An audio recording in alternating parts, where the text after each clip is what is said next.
Hello and welcome. Today we are going to read Flight by Robert Burleigh.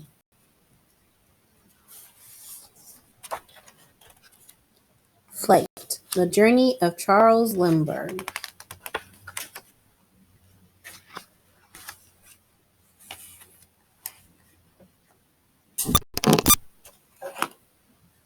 It is 1927, and his name is Charles Lindbergh.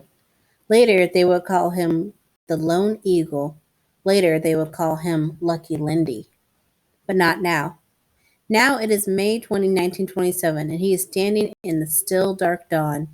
He watches rain drizzle down on the airfield and on his small airplane. The airplane has a name painted on one side, the Spirit of St. Louis.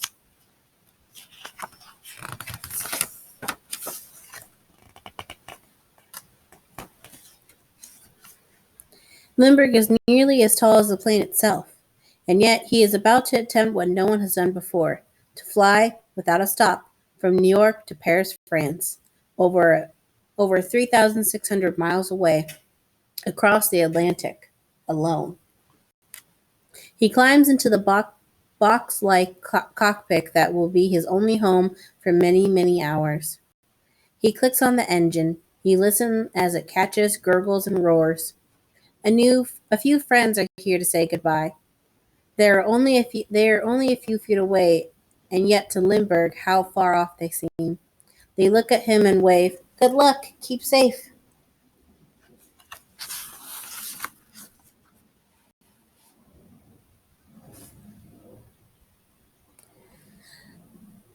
A telephone wire stretches across the far end of the field. To touch this wire will plunge the plane into the ground. There is an extra fuel tank in the front of the cockpit. Because of this, Lindbergh cannot see straight ahead. Will the Spirit of St. Louis, with its over 5,000 pounds, rise to the air? To keep the plane lighter, Lindbergh is leaving behind his radio and parachute. Will that be enough? He has been up all night getting ready. A thought runs back and forth in his mind. It is still possible to turn back, to return home. And yet another thought is stronger. I've been waiting my entire life for this flight. Lindbergh lowers his goggles and nods his head. Go!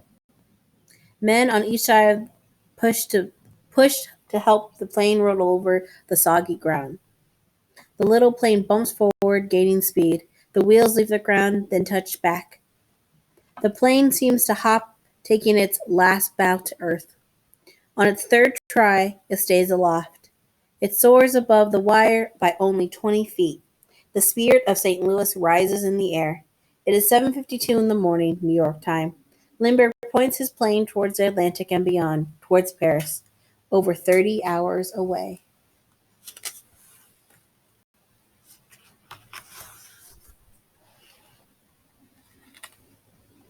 He gazes down in the morning light. How far off Paris seems across the long ocean. He plans to follow the coastline, flying northeast. The land's edge looks to him like a green finger pointing at the dark sea. To see ahead, Lindbergh pokes a small homemade periscope out of one side of the cockpit. Sometimes he flies very close to the water, just 10 feet above the waves. He knows at this low height, the plane glides more smoothly. The plane drones on. It cruises at about 100 miles per hour. At this rate, he will have enough fuel to reach his destination, but only if he stays on course. Besides him in the cockpit, there is a little book. He keeps a diary as he goes, all day long, hour by hour. It is as if he were speaking to himself. He wants to remember everything, because no one else will ever really know. At 12:08, he flies above Nova Scotia. Just after 4, he flies above the coast of Newfoundland. At dusk, he looks down and sees icebergs. In his diary, he calls them white pyramids, white patches on a blackened sea, centuries of the Arctic. He wonders what lies ahead.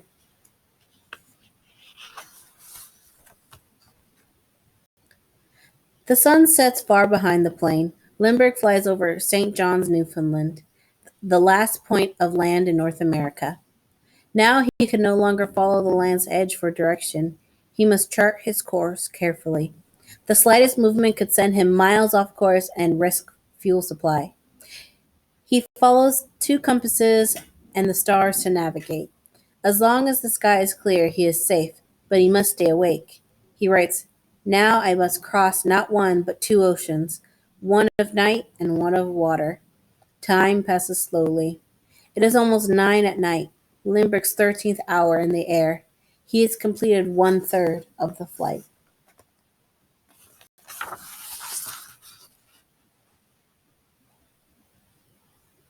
He moves through dense, curling fog, lit ghostly by white by lit. Excuse me. He moves closely through dense, curling fog, lit ghostly white by the moon. He suddenly enters a huge storm cloud. The plane shimmers, moving up and down in the uniform blackness. He wonders, can I fly above it? Slowly, he soars to 10,500 feet. Here it is clear, but very, very cold. He extends his arm outside the cockpit to feel the stinging and feels stinging pinpricks. He clicks on his small flashlight and peers out. Heavy ice has formed on the plane's wings. He cannot risk his instruments icing up. He points the Spirit of St. Louis back down. The wings quiver as they slice through the turbulent air. The fog continues, but now at least the air is warmer.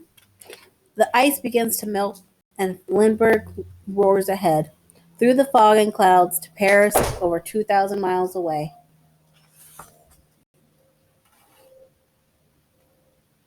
Space and time and deep, deep darkness. It is the other side of midnight, the loneliest hours. Lindbergh has been away for almost 50 hours straight. He is closer to Europe than America. Now there is no turning back, only moving forward. He dozes for a minute and then jerks awake. One of the plane's wings is dipping crazily.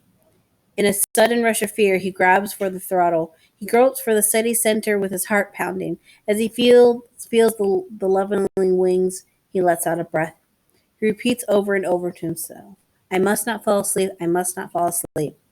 Here, high above the turning ocean, to sleep is to die. There are some things he does to stay awake. He leans his face near the open window to feel the cold air. He holds his eyelids with his fingers to keep them from closing. He remembers growing up on a farm in Minnesota. He remembers being a trick pilot and walking out on a plane's wings. He remembers the people in St. Louis who paid for this plane. Sometimes he takes a sip of water from his canteen. He also has 5 chicken sandwiches with him. That is all the food he has brought. But he eats nothing. It is easier to stay awake on an empty stomach. His body cries for sleep. He loses track of time. The night is endless. He wishes for the sun to rise. Dawn comes slowly, growing out of the gray mist. Will the fog ever end, he wonders? The clouds change color, from green to gray and from gray to red and gold. Lindbergh has been in the air for 23 hours. Excuse me, that one before must have been 15. He's been awake for almost 50 hours straight. Oh, he's been in the air for 23 hours. Excuse me. He is 2,300 miles from New York and has 1,300 miles to go. He feels completely alone in the world. He feels as if he were flying through all eternity. He tried to stay on course.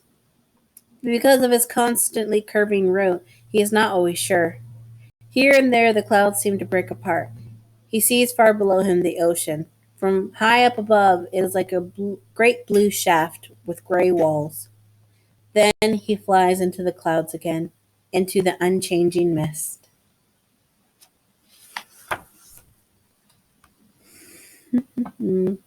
Day comes on, brighter and warmer. Sometimes he imagines he sees lands. No, it is only the flickering shape of the clouds. And water, water, water, endless water. It is 7:30 in the morning in New York, and Paris is over 1,000 miles away. There is no alternative but death and failure, he writes. Flying closer to water, Lindbergh sights a porpoise leaping above the waves. He spies a seagull, then fishing boats. Something quickens in Lindbergh's blood.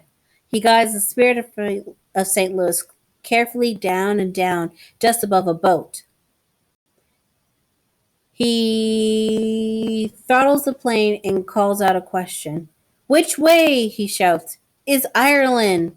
He hopes for a word. He longs for a wave. A warmer welcome to the back of fellowship of men.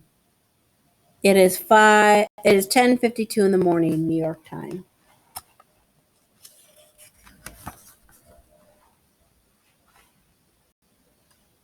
Lindbergh sees in the distance low mountains. Now he is awake with new hope. Land is near.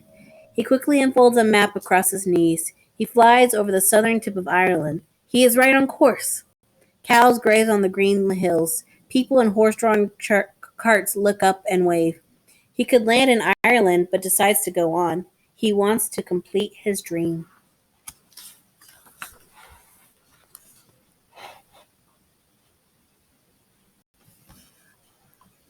It is 1:52 in the afternoon, New York time, as he crosses England. It is Lindbergh's 31st hour in the air. He crosses more water. The wide day slowly ebbing toward twilight. When he sees land, the coastline of France, children run out of their houses to watch him fly by. He continues on. Then Lindbergh spies a glow ahead of him. Paris! I am here! I am here! A great joy wells up inside of him. For a moment he does not want the flight to ever end. Huddled inside his tiny box house, folded in the dense hum of the airplane's engine, he loves the strange closeness to the clouds and sky. It is 4:52 in the afternoon, New York time, Lindbergh's 34th hour in the air.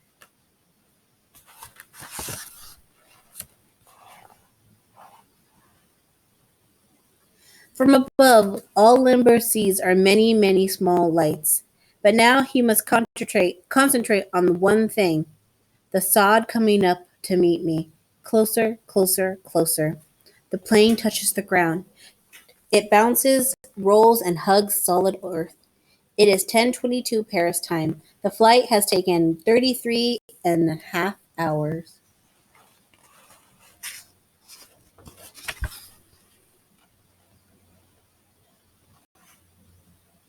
Thousands of people are running towards the plane. For a moment, Lindbergh is dazed. It seems as if he were drowning in a great sea. People surround the plane, cheering, but Lindbergh can hardly hear him. His ears seem to have been deafened by hours of the roaring engine. A crowd pulls him out of the cockpit. Men and women are calling his name over and over.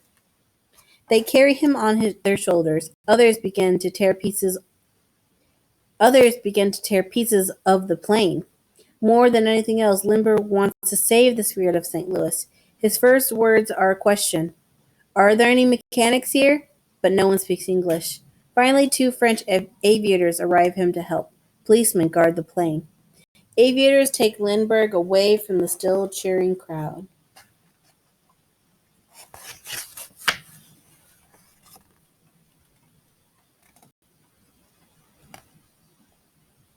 In the airfield's hangar, he tells the story of his flight to the other pilots.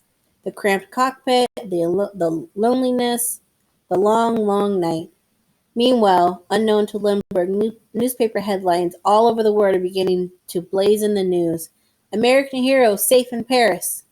Lindbergh is driven off to the American embassy. He answers more questions about his flight.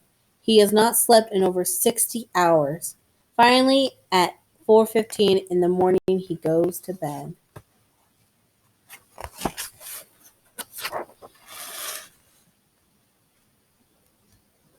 When he wakes, his life will be changed forever. When he wakes, there will be huge parades and medals and speeches. He will be the most famous man in the world. It is the year 1927. It is 1927. His name is Charles Lindbergh. And that was Flight, the journey of Charles Lindbergh. Thank you so much for listening.